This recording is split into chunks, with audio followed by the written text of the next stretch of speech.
आइए देखते हैं, मजा आएगा।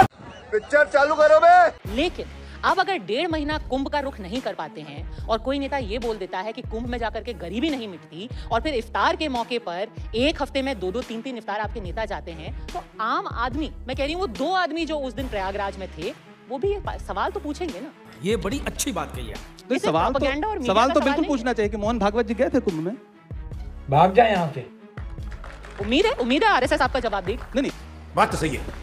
आप बताइए गए थे कि नहीं? आपको तो हमसे ज्यादा आप जागरूक हैं, आप मीडिया का हिस्सा हैं, तो जाहिर सी बात है आप आरएसएस के कई नेता गए थे। नहीं, मोहन भागवत जी गए थे, कांग्रेस के भी कई नेता गए थे, दिग्विजय सिंह जी गए थे, उनकी फोटो भी आपको दिखी होगी, डीके शिव कुमार जी गए थे, और उनका विरोध हुआ। उनके बाद किसने विरोध किया? कांग्रेस पार्टी ने विरोध किया। किसने? आपके नेता ने कर्नाटक में। मुझे एक नेता का नाम बता दीजिए, कर्नाटक में किस नेता ने विरोध किया? यही नैरेटिव है जो भाजपा का नैरेटिव है, जिसमें मीडिया साथ देती है। मुझे एक नेता का नाम बता दीजिए। कौन है? किसी नेता की मजाल नहीं है।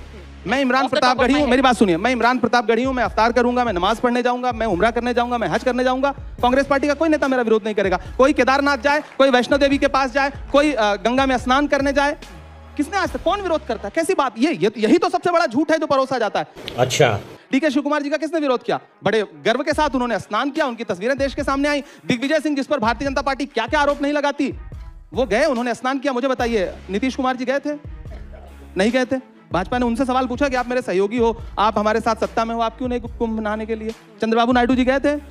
लेकिन चंद्रबाबू नायडू और नीतीश कुमार में फर्क ये है कि उनके पार्टी के अध्यक्ष ने ये नहीं कहा कि कुंभ में नहाने से गरीबी नहीं मिटेगी। फर्क सिर्फ इतना। दरअसल उन दोनों के पार्टी के अध्यक्ष दलित नहीं हैं।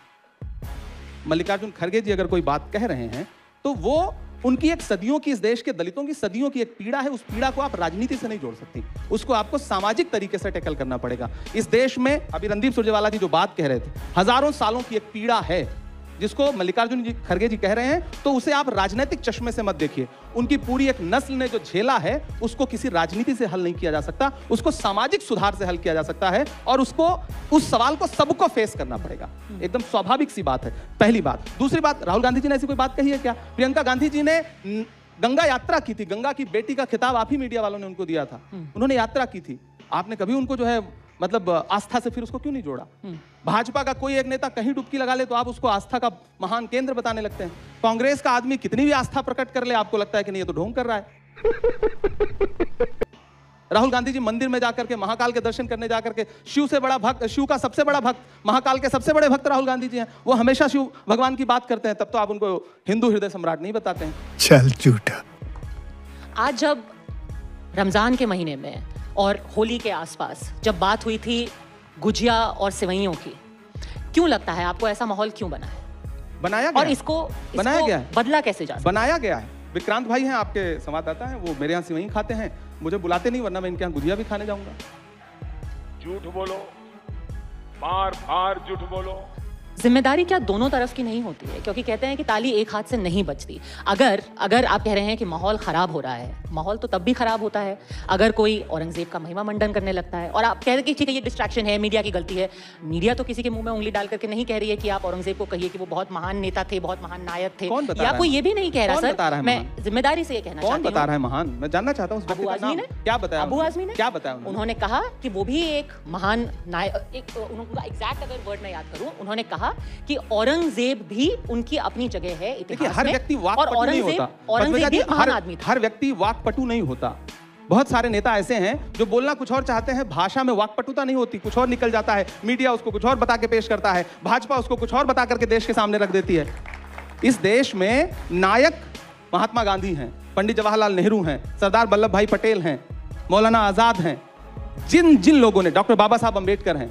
इस देश को जब मुझसे पूछा जाए तो मैं ये कहूंगा कि इस देश को जिन लोगों ने लोकतंत्र दिलाने में, संविधान दिलाने में रत्ती भर भी मदद की है, वो सब इस देश के नायक हैं।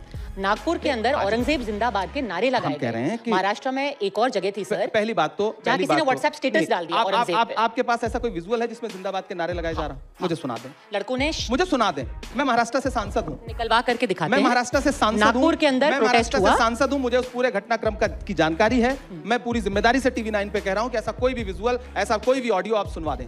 ठीक है, वहां पर नारे लगे हैं, ऑन कैमरा लगे। ये झूठी बात है, निरी झूठी बात है।